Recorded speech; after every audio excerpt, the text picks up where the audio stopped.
मानव संसाधन नियोजन के उद्देश्यों के बारे में आज हम बात करेंगे कि मानव संसाधन नियोजन के उद्देश्य हैं क्या। नंबर 1, संस्था के कार्यों को करने के लिए आवश्यक संख्या में कर्मचारियों की उपलब्धता को सुनिश्चित करना। दूसरा, उपयुक्त योग्यता वाले कर्मचारियों की उपलब्धि को सुनिश्चित करना। नंबर 3, कर्मचारियों की भावी मांग एवं आपूर्ति में संतुलन स्थापित करना। नंबर 4, कर्मचारियों की यथासमय उपलब्धता को सुनिश्चित करना। तीसरा, पाँचवां, विद्यमान कर्मचारियों की अप्रयुक्त क्षमता एवं योग्यता का समुचित उपयोग करना। नेक्स्ट, संस्था में विद्यमान मानव संसाधनों का अनुकूलतम उपयोग करना। संस्था के समग्र नियोजकों की सफलता में योगदान देना। आठवां, कर्मचारियों की भर्ती, चयन, प्रशिक्षण, विकास की आवश्यकता का निर्धारण करना।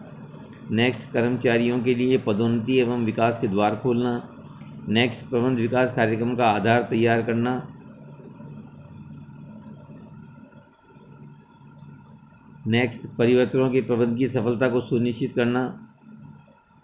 नेक्स्ट, मानव संसाधन के अपव्यय को रोकना। नेक्स्ट, परिवर्तनों के प्रबंध की सफलता को सुनिश्चित करना। नेक्स्ट, योग्य कर्मचारियों की निरंतर आपूर्ति सुनिश्चित करके संस्था के स्थायित्व एवं प्रगति में योगदान देना।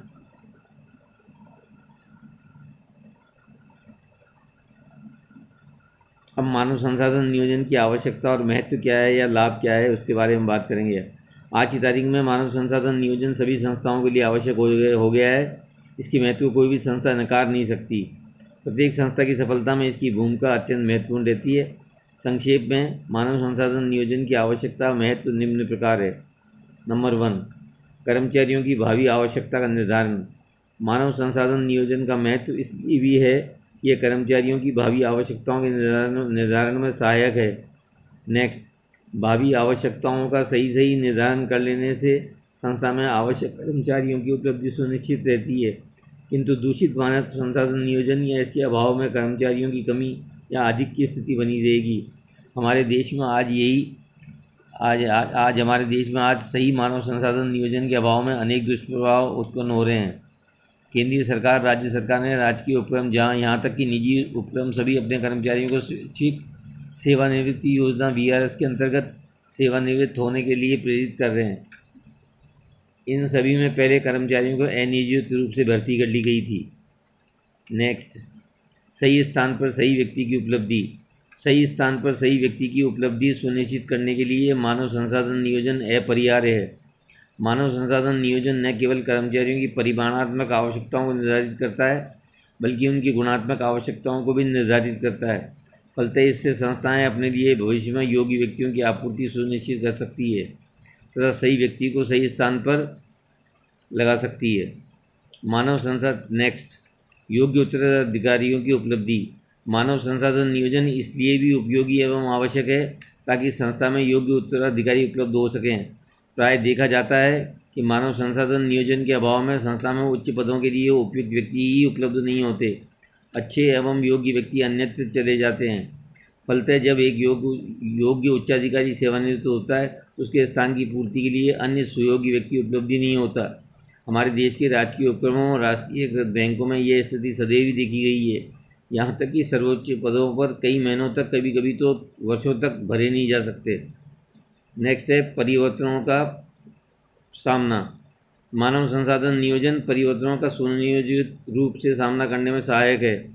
यह शाश्वत सत्य है कि वातावरण के सभी घटकों यथा प्रतिस्पर्धी संस्थाओं, बाजार मांग एवं क्षेत्र, प्रौद्योगिकी, सरकारी नियमों एवं नीतियों, सांस्कृतिक मूल्यों आदि में तीव्र परिवर्तन हो रहा है। ऐसे परिवर्तनों से कार्य की प्रकृति, कार्य विधियाँ तथा उन कार्यों को करने के लिए आवश्यक ज्ञान एवं चातुर्य में भी परिवर्तन होता है। इसके कारण संस्थाओं में कुछ विशेष प्रकार के व्यक्तियों की कमी उत्पन्न हो सकती है, जबकि कुछ अन्य प्रकार के व्यक्ति अनुपयोगी होने के कारण अनावश्यक भी हो जाते हैं। ऐसी स्थिति में मानव संसाधन नियोजन समुचित प्रकार से व्यक्ति तैयार कर प्रशिक्षण आदि के द्वारा या भर्ती कर उचित समय पर उपलब्ध करने में सहायक होता है। नेक्स्ट, उच्च प्रतिभा संपन्न कर्मचारियों की उपलब्धि। वर्तमान में प्रत्येक क्षेत्र में प्रतिभा संपन्न कर्मचारियों की आवश्यकता है। CA, MBA, इंजीनियर, सूचना तकनीक विशेषज्ञ, अंतरिक्ष विज्ञान विशेषज्ञ इत्यादि की आवश्यकता है। अतः ऐसे कोई विशेषज्ञों की कमी भी हो रही है। मानव संसाधन नियोजन से ऐसी कमी नहीं हो पाती है।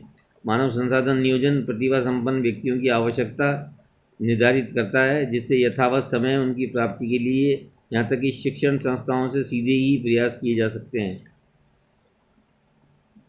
इसके बाद है भूमंडलीकरण की आवश्यकता की पूर्ति। वर्तमान में व्यवसाय का भूमंडलीकरण हो रहा है। समस्त विश्व धीरे धीरे एक बाजार का रूप ले रहा है। फलतः अनेक व्यावसायिक संस्थाओं का व्यावसायिक स्वतः अनेक देशों में फैलता जा रहा है, किंतु इन देशों की संस्कृति, भाषा, रीति रिवाज, परंपराएं आदि भिन्नता होती है। ऐसे में इन देशों की परिस्थितियों के अनुरूप कर्मचारी उपलब्ध हों तो संस्था को अनेक लाभ प्राप्त हो सकते हैं। मानव संसाधन नियोजन से प्रत्येक देश के लिए आवश्यक एवं योग्य व्यक्तियों की निर्धारित किया जा सकता है तथा उनकी उपलब्धता को सुनिश्चित किया जा सकता है।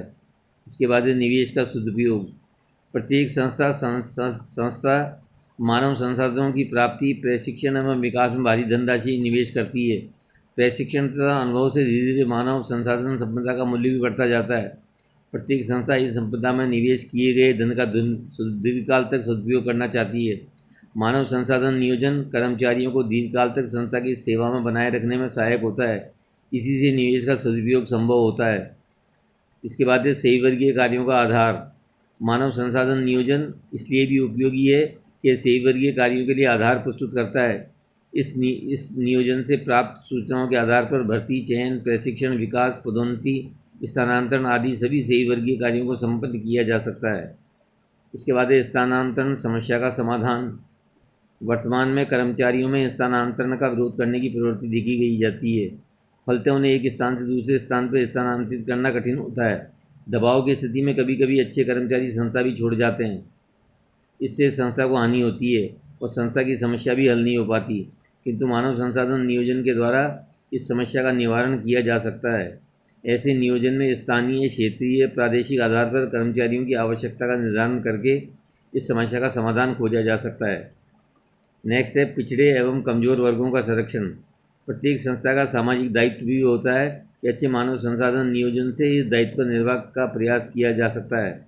ऐसे नियोजन में समाज के कमज़ोर एवं पिछड़े वर्गों के लोगों को, समाज के पीड़ित एवं लाचार बच्चों एवं महिलाओं, अपंग एवं निराश्रित लोगों के लिए नौकरियों में आरक्षण की व्यवस्था की जा सकती है। इससे इनको संरक्षण दिया जा सकता है। इसके बाद है राजकीय नीतियों एवं नियमों की अनुपालना। वर्तमान में कर्मचारियों के कार्य के घंटों, महिलाओं एवं बच्चों की नियुक्ति एवं कार्यावधि, साप्ताहिक अवकाश, सवेतन छुट्टियां इत्यादि संबंध में कई सरकारी नियम एवं नीतियां हैं।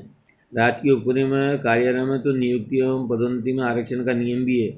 मानव संसाधन नियोजन में इन सभी की अनुपालना सुनिश्चित की जा सकती है। इसके बाद है स्थानीय स्रोतों से कर्मचारियों की प्राप्ति। ऐसे नियोजन से कर्मचारियों की आवश्यकता की जानकारी समय रहते हो जाती है। फलतः ऐसे कर्मचारी स्थानीय स्रोतों से प्राप्त करना आसान हो जाता है। इसके बाद है उच्च प्रबंधकों की सुविधा। मानव संसाधन नियोजन उच्च प्रबंधकों को उनके कार्यों में सहयोग प्रदान करता है। वे इस नियोजन के आधार पर संस्था की मानव संसाधन की स्थिति एवं समस्याओं को भली प्रकार समझ सकते हैं। इसी के अनुरूप वे अपने प्रबंध संचालन की गति एवं दिशा निर्धारित कर सकते हैं। नेक्स्ट है सही वर्गीय लागत में कमी। समुचित मानव संसाधन नियोजन से संस्था में कर्मचारियों की मांग एवं आपूर्ति में संतुलन स्थापित किया जा सकता है। इससे अनावश्यक कर्मचारियों की नियुक्ति एवं प्रशिक्षण को रोका जा सकता है। फलतः सही वर्गीय लागत भी कमी आती है। इसके बाद है कर्मचारी आवर्तन में कमी।